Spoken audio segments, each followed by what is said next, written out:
Porque os cristãos que entendem a aplicação universal da morte de Jesus na cruz nunca deveriam levantar os rostos. Como podemos reconhecer em nós esta tendência? Como a cruz pode nos curar desta atitude errada? Eu gostaria de ler o seu comentário. Comenta aí! Nosso conhecimento do Antigo e Novo Testamentos nos ajudarão a compreender que as profecias relacionadas ao Messias se cumpriram na pessoa de Jesus Cristo. O tema do nosso guia de estudos da Palavra de Deus hoje, sexta-feira, é Estudo Adicional. Vem comigo!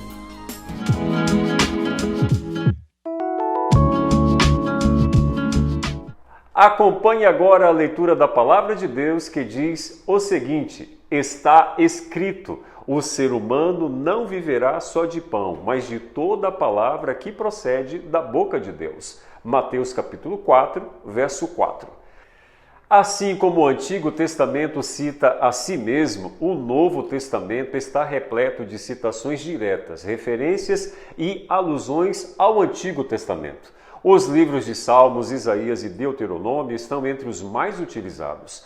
Você sabia que os primeiros livros da Bíblia, conhecidos como Torá, foram traduzidos no 3º século antes de Cristo e o restante do Antigo Testamento por volta do 2º século antes de Cristo? O livro de Deuteronômio é um dos 4 livros do Antigo Testamento mais citados no Novo Testamento. Provavelmente a razão para tanta popularidade tem a ver com o seu estilo de sermão, seu tom pedagógico e, claro, seu ensino teológico. Deuteronômio contém ensinamentos que se tornaram os fundamentos teológicos da fé cristã na atualidade. Talvez seja por isso que o livro de Deuteronômio tenha sido comparado ao livro de Romanos no Novo Testamento. Gostaria de destacar 4 pontos relevantes para fixar em sua mente o que aprendemos no estudo desta semana. Primeiro, está escrito. Para vencer Satanás, Jesus citou a palavra de Deus. O fato de Jesus ter usado a expressão está escrito em Mateus 4, verso 4, para introduzir sua citação de Deuteronômio, indica que, para Jesus, esse livro com certeza pertencia ao repertório das Escrituras inspiradas por Deus. Uma curiosidade é que não apenas Jesus, mas também o próprio Satanás se referem às Escrituras inspiradas e ambos usaram a convencional expressão está escrito para introduzir suas citações. Só que somente Jesus aponta para Deus. Satanás não. Segundo, viva pela palavra. Esta é uma lição profunda sobre onde nós, seres humanos, podemos encontrar a verdadeira fonte de vida e existência. Quando no fim de 40 dias de jejum no deserto, Jesus foi tentado por Satanás a transformar pedra em pão, uma alusão do milagre do maná. Então Jesus citou uma linha de Deuteronômio em que Moisés disse a Israel no fim de 40 anos no deserto: o ser humano não viverá só de pão, mas de toda a palavra que procede da boca de Deus. Mateus 4, verso 4.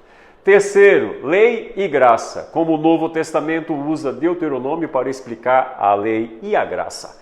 Quando o apóstolo Paulo discutiu a maldição de Deuteronômio contra aqueles que observavam a lei, Gálatas 3, verso 10, comparado com Deuteronômio 27, verso 26, Paulo insistiu em dizer que não é a lei que por si só salvará os cristãos.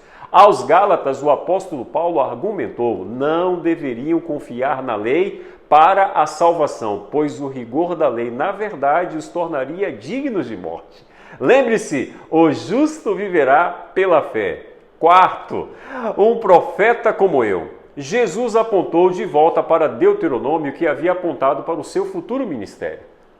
Quando, sob inspiração, Moisés predisse a vinda de um profeta semelhante a ele, Deuteronômio 18, versos 15 a 19, ele não estava apenas se referindo à futura vinda de profetas em geral. O que Moisés tinha em mente era a vinda do futuro Messias.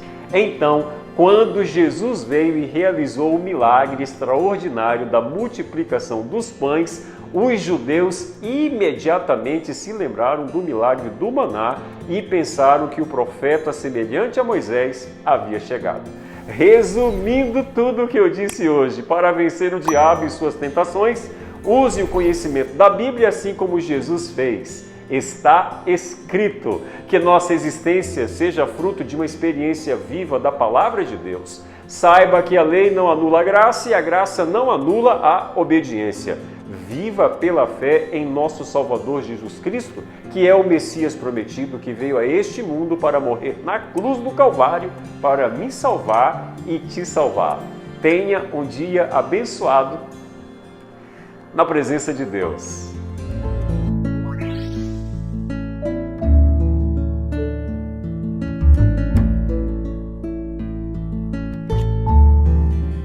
Vamos orar, bondoso Deus, que possamos ser a semelhança de Jesus.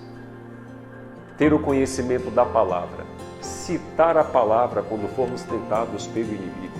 Que possamos ter um relacionamento íntimo e pessoal contigo, assim como Jesus teve, para vencer o diabo, a tentação e a morte. Nos dê um dia abençoado, é o que nós te pedimos em nome de Jesus. Amém.